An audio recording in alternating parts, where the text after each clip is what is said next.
afternoon. You're watching the English newscast on Future Television. I'm Linda Tamim, and these are today's top stories. Roads in parts of North Lebanon remain closed for a third consecutive day as snow reaches over a meter in mountainous regions. Saudi Arabia summons its Iranian ambassador over the attacks on its embassy in Tehran as Khamenei vows divine revenge on the kingdom. And Maronite Patriarch FutureTV is calling on Iranian Ambassador Mohammad Fathali to urge members of the Loyalty to the Resistance bloc to head to Parliament to elect a new head of state. Roads in parts of North Lebanon remain closed for a third consecutive day as snow reached over a meter in mountainous regions. Residents in Tanourin al-Fawqa and Tanourin al-Tahta in the Batroun district, as well as others surrounding villages, woke up to find icy layers on the roads. Only SUVs and vehicles equipped with metal chains were permitted to drive on the frozen roads. Tanourin Hadath al-Jibbe and Tanourin La'lu roads in the region were cut off as snow accumulated up to 1.5 meters, while roads from Tanourin downwards to the coast were reopened. Thick fog covered the sky in the mountainous villages of the Batroun district, making it nearly impossible for drivers to maneuver in some villages. In Akkad, plows worked to revive transport on roads connecting several villages in the northern part of the district. And Maronite Patriarch FutureTV is calling on Iranian ambassador to Lebanon, Mohammad Fathali, to urge members of the Loyalty to the Resistance bloc to head to Parliament to elect a new president. Spokesperson of the Maronite Patriarchate, Walid Ghayyad, quoted the Rai following a meeting with Fathali in Kirki, saying the Patriarch has reiterated to the Iranian ambassador the necessity that state institutions, mainly Parliament, restore their role. An initiative emerged lately by Future Movement head MP Saad Hariri, suggesting the nomination of Marada Chief MP Sulaiman Frangieh for the presidency. The nomination has been met with reservations from the Kataib Party, the Free Patriotic Movement and the Lebanese forces.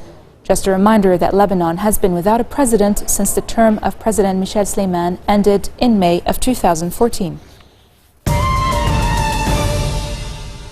Iranian President Hassan Rouhani has condemned the Saudi execution of Shiite cleric Nimr al-Nimr, but also denounced attacks on the kingdom's embassy and consulate as totally unjustifiable after protesters stormed the compounds.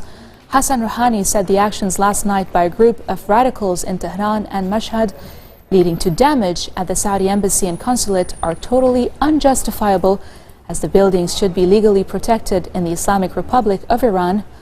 At least 44 people were arrested for storming the diplomatic missions in Tehran and Mashhad after Saudi Arabia announced it had executed prominent Shiite cleric Nimr al-Nimr and 46 other men on terrorism charges. Rouhani added the Saudi government has damaged his image. Earlier today, Iran's supreme leader Ayatollah Ali al-Khamenei said Saudi politicians would face divine revenge for their actions. Israeli prosecutors have filed murder charges against 2 citizens for a July 31st arson attack in the occupied West Bank that killed 3 members of a Palestinian family. Amiram bin Olial, 21, was indicted for murder on the basis of a hate crime, and the second, a minor, was indicted as an accessory to murder. Yinon Ruveni, 20, and another minor were charged for other violence against Palestinians. The long-awaited indictment follows months of investigations that failed to produce concrete results.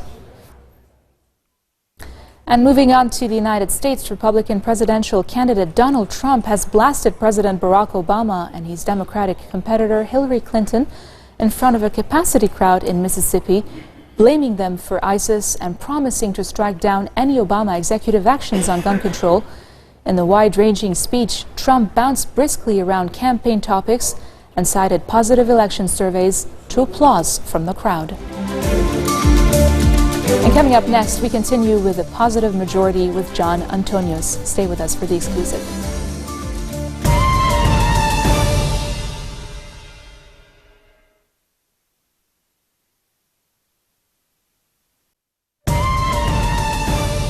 Over to you, Yumna. Thank you, Linda. We are continuing with our positive majority, and who better to kick off the new year with than Mr. John Antonios. John is a personal branding strategist and executive coach for entrepreneurs in the Middle East and North Africa. He's dedicated, in his own words, in helping people cash in on their passion and take control of their legacy. With over 12 years of branding experience for blue-chip companies like Kellogg's and Subway, John realized that the success of businesses is mostly dependent on the people behind it, which is what he calls P2P. Thank you for joining us, John. Thank you, Imna, for having me. That was a rather technical kind of introduction that I did there, except that the most interesting part, and the one that really stands out, is people cashing in on their passion, which is really what personal branding is about. It was first brought up by Tom Peters, you said 10 years ago almost? Absolutely. So tell me a little bit about personal branding. Well, Yumna, it's basically something that has existed forever, but Tom Peters, as you just mentioned, sort of coined that phrase about 10 years ago, all right? And basically it's when people try to brand themselves and stand out from the crowd. So in summary, it's sort of everything you position yourself vis-a-vis other people and how they see you. So it's perception meets identity. Right, but how does this work today, right? How do you, aren't we branding ourselves every day? Absolutely, right. Absolutely. It's something that we've been doing. It's just a marketing term that sort of coined that process. So we've been doing personal branding forever, all right? We've been doing it in chunks rather than in a complete management system. So your CV is part of your personal brand. Right. The way you dress is part of your personal brand. The way you talk is part of your personal brand. But it's the knowledge of all this and actually studying down to how people perceive how I talk, how people perceive how I dress, how people perceive how I communicate with others. All this is the study of personal branding, if you want. There's image reputation is another word. Is it similar, or how does it differ from it? Image consulting and reputation. Fair enough. So if we were to take personal branding as a globe, all right, reputation is just managing that brand, okay? It's the part where you manage the reputation of your personal brand. It's sort of part of it. So it's a bit damage control and things of the sort? Right, exactly. Right. It's managing what's out there already. But the thing is, in personal branding, because it includes like a three phases in the process. So you have extract, express, and exude. These are the phases in personal branding. And the challenge, Yumna, usually, that's what we are unaware of, is what is our personal brand all about? So it's really understanding what our brand is about. And how to cash in on your Exactly. passion. So because when you talk about it sometimes to a lot of viewers and a lot of people, it could seem abstract. So let's bring it into more details. All right. So how does one cash in on their passions? All right, fair enough. I'll tell you where the sentence came up with. I came up with the sentence because everybody, I sort of preach to everybody that you should do what you're passionate about. All right? But there's a lot of people that say, but what my passion is exactly something that I can't really make money of it. So the thing is, that's where I came up with that slogan. I help people cash in on whatever the passion is. So even as simple as, I'm going to tell you something. Yeah. You enjoy reading books. All right? Right. Fair enough.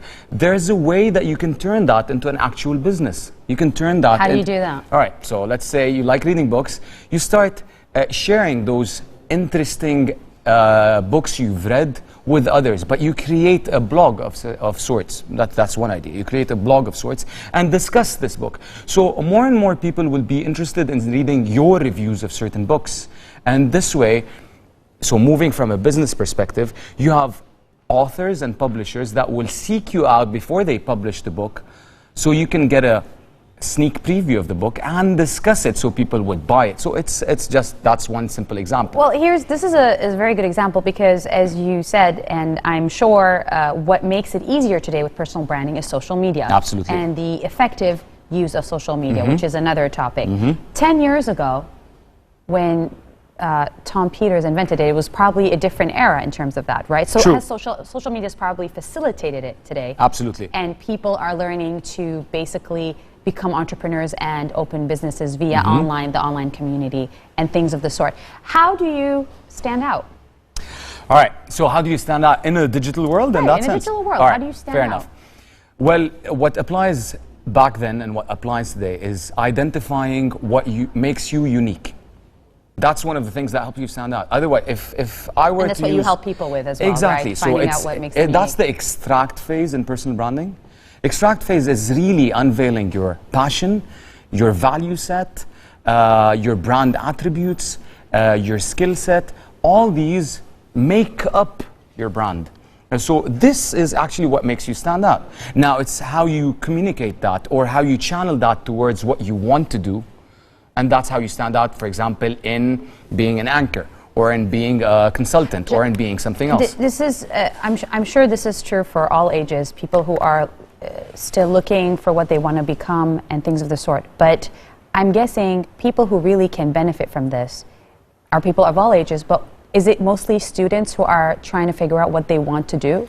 Is it a bit what colleges do? Because it sounds a little similar, right? All right, I get that question a lot. And to a certain extent, you know, it's sort of people, or fresh grads, as I like to call them, are the people that can benefit from it the most because it's still, their brand is not out there yet. Right.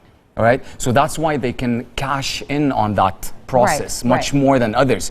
But in my line of work, I've helped career shifters. So if you are in a certain career, you want to shift to another career, so it helps you reposition your brand. Business executives that want to sort of leave a legacy behind them. So it depends on what you're seeking out from establishing a personal brand. Because we all have it. So there's no creation of a brand. It's something that we all have. I'm just helping you position it properly. You as a personal branding strategist, I know you help businessmen, I know you've helped politicians in the past basically work on campaigns and think of the sort and really just kind of stand out. Do you, if you can quickly tell me, do you have an example in the past where you feel like this is where your work has really been highlighted the most? All right. Let me give you an example since you are seemingly fond of students in that sense. A lot of workshops that I've delivered via Microsoft in Egypt has led to several of the students going into their own entrepreneurial skills. They discovered themselves in that sense and now own their own businesses. So that's, these are some of the things that you see, because especially in a country like Egypt, and I insist on saying that, where you have sort of, your father tells you what you need to be doing in the future. A lot of the students that I meet, so you have to be an engineer, you have to be a doctor, otherwise you're not necessarily respected in society. But changing that mindset, allowing them that there's more to that, you can do it on your own. There's more to your brand than just a number out of the mass. So that's the whole point. Now from in Lebanon, at least, some of the interesting cases I've had the privilege of helping out was people who are starting their businesses. So not fresh graduates. It could be anybody at any age, actually. Yeah, absolutely, absolutely. These are adults starting their own businesses and they want to position themselves because they had no prior history in that business. You're part of our positive majority and we're kicking off the year because on a personal level and off camera, I know you to be a very positive person who's making it happen in Lebanon. If you had one advice, and we're ending on this question, for entrepreneurs, what would it be? One advice. It's scary. But from my experience, just do it. Just do it. Just do it. Nike has that one. Well, I didn't say that was mine, but I promise I am a strong advocate of that slogan. Whatever it is, do it. Yes. All right, just do it. Absolutely. Thank you for being with us. That was John Antonio's personal branding strategist talking about just do it. Back to you, Linda. Thank you, Yumna. This marks the end of our bulletin for today. Now for a recap of our top stories. Roads in parts of North Lebanon remain closed for a third consecutive day as snow reaches over a meter in mountainous regions. Saudi Arabia summons its Iranian ambassador over the attacks on its embassy in Tehran as Khamenei vows divine revenge on the kingdom. Maronite Patriarch Shadadai is calling on Iranian ambassador to Lebanon, Hamad Fathali, to urge members of the loyalty to the resistance bloc to head to parliament to elect a new president. That's it from Yumna Naufal and myself for today. We'll be back again tomorrow for more updates live at 4:20. See you then.